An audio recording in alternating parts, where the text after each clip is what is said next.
hello and welcome back. I was over at Al's last night. We was tapping these little 4mm thread holes in because my tap wasn't up to it, done too much work, and it was very weak and I was frightened of snapping it. So I nipped out to Al's last night. I had a little bit of fun doing that. I'm just going to drill down into it. This is a 6mm drill bit, and just drill some metal out about ½ an inch deep, just to lighten this bit of metal a bit, because it was an aluminium before. Now it's made of steel. It's going to be a lot stronger, but it's a lot heavier, so I'm going to try and lighten it as much as possible. I could do a lot more, I suppose, by little holes everywhere, but let's just try this first and see how we get on. I've got some birds fighting on my roof, so without further ado, let's start drilling. I'm going to drill them. I've started off about 6mm from here, so that's 3mm from the edge of the thread, which is plenty.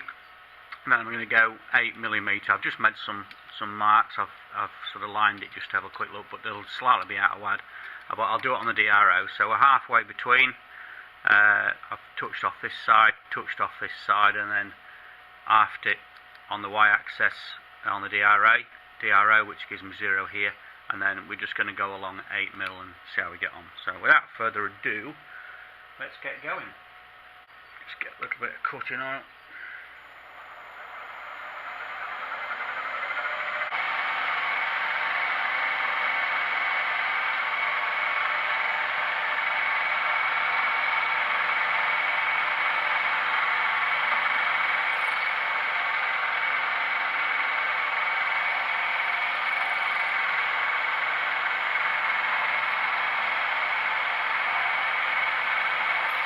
Go in about ½ an inch. Which is about there.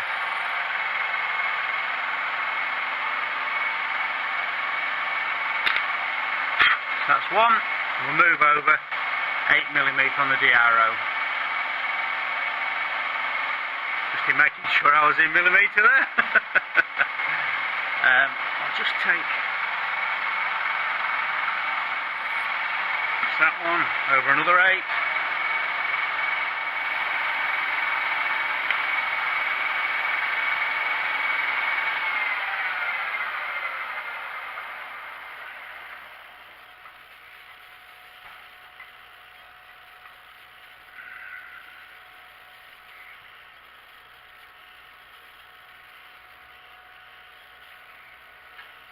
Just zero the DRO and we start again.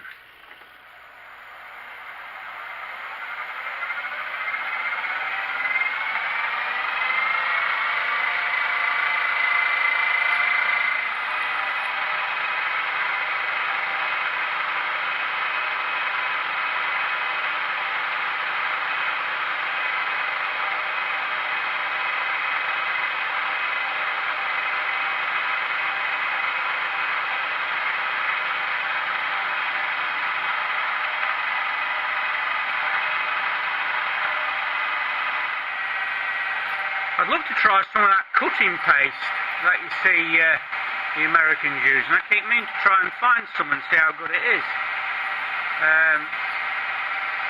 This is just engine oil mixed with kerosene. This can be our last one. Surprising, you know, how much that'll lighten it. And we'll build it up and we'll go try it.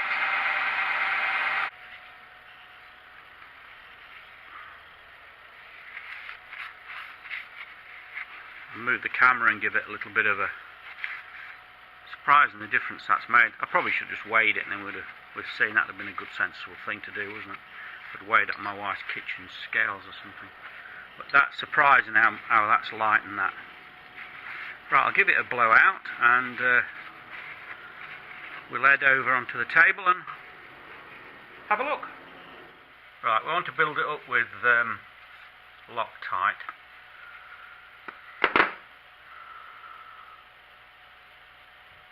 Stud tight.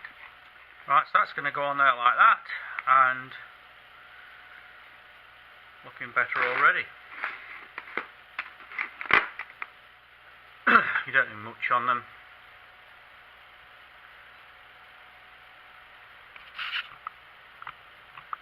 Just lift the camera up slightly.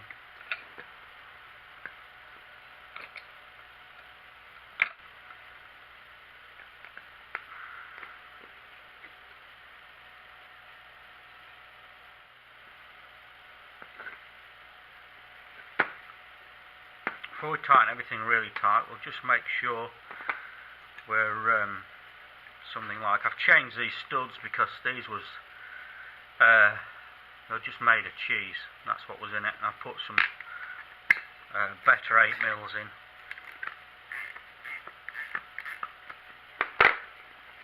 You see how that's not even in here? It's just off to one side. It's just manufacturing's a bit, I don't know, I found it a bit, say the least.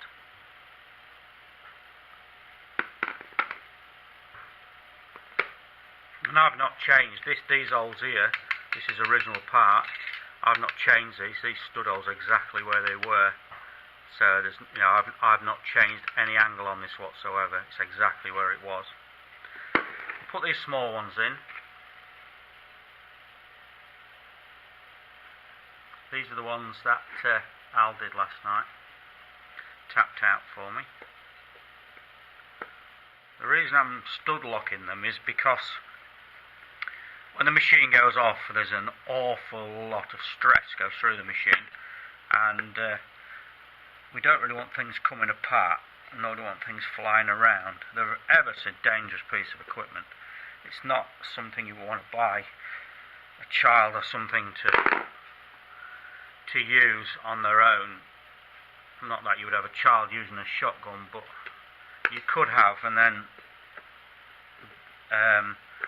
then be operating the trap, filling the trap, and they are very dangerous things. So be very aware. I just use these two, the two small traps, not very big traps at all. I just use these for teaching people, and just practicing myself really when I'm a little bit under the weather, or I just feel like I'm not quite standing where I need to be or following through as I need to be, and just to go down the field on your own and just get a bit of practice in, rather than being at a ground and people continuously coming up to you and talking to you and so on, and breaking your concentration. So it is better for that.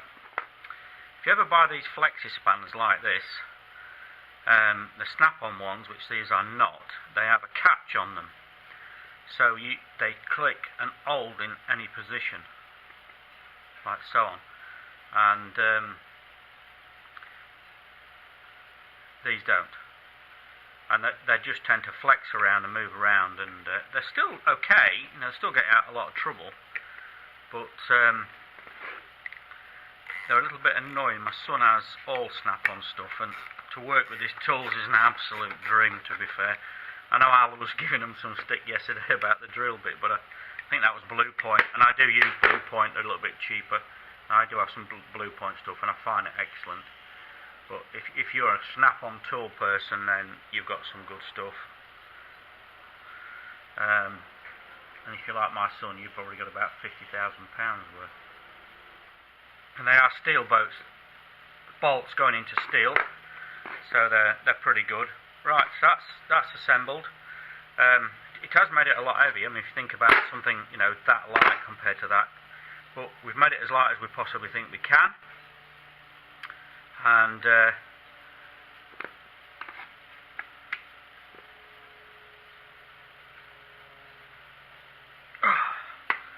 everything's nice and tight. I'm just going to take these out and Loctite them as well, because I don't want that coming undone and flying off.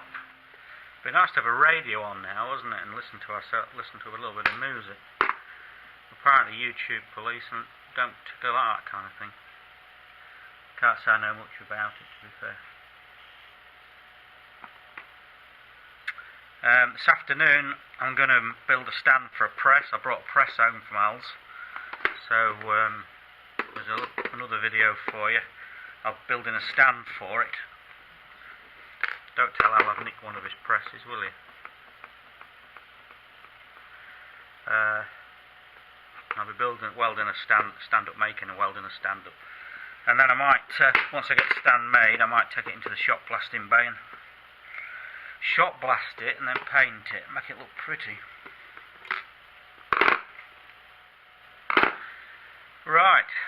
Now it's round to the clay trap, I think, and build it all up. If it doesn't work, we've lost nothing. I'll just find myself some aluminium and or aluminum, as some people call it, and we'll make one out of aluminum. You know, we'll try a steel one, see how it goes. It has made the trap arm, you know, a lot heavier, but this is quite a big lump of steel here anyway. If you think of this chunk is solid steel. This is how it clamps on, so it is quite a, you know, an hefty piece. So see how we get on.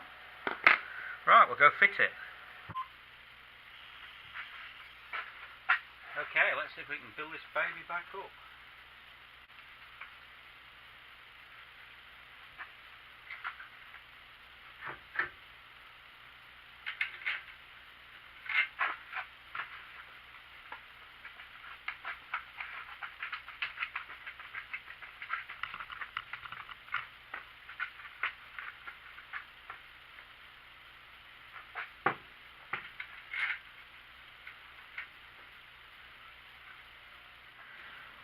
We may have to alter the time a little bit for the position of the spring and where it stops, which is about there. We want it as close to the clay as possible, don't ram into the clay. So when the clay's sat on the trap here ready to go out, it doesn't want to be over here, and this smack it as hard and it'll break. So you just have to set the time in when we get a little bit closer.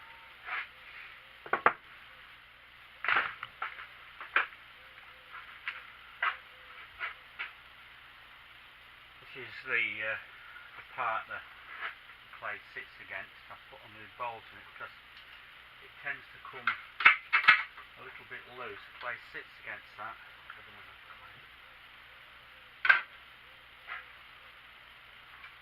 So as the clay drops down the carousel, it sits onto that, and wherever that is in adjustment, so from there somewhere to there, decides in the position the clay comes out here off the arm. So you do fiddle with it a little bit, and because it had a screwdriver in the top, you could never alter it, so I've put an Allen key in there now, so you can see. It will be much better, hopefully. I'm going to set it to about the same as the other one. There's another trap at the side of me, which you'll see later. Exactly the same. I seem to think that was an older, but it's in better condition than this one. So that's got it nice and tight now with the Allen key. This is one of those things where I said to you, you can't get one screw without the other, and look, it's dead in line. You just can't get your screwdriver now at all. This part, it holds the clay on a plunger system, which is on the other part. And it holds the clay while the bottom clay drops, and then it lets go and lets another clay come down.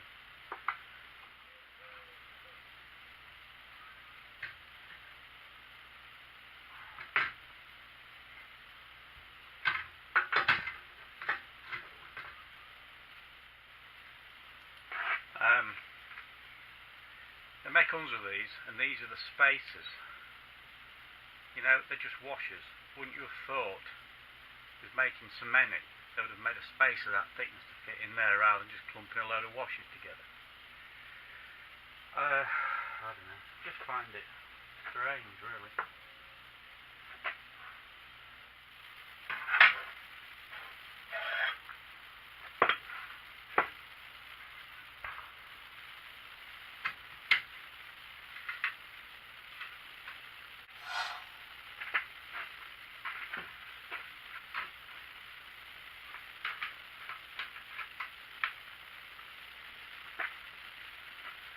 Hope you can see that these two bolts here, 15mm. Really? 50? Who uses 15mm bolts?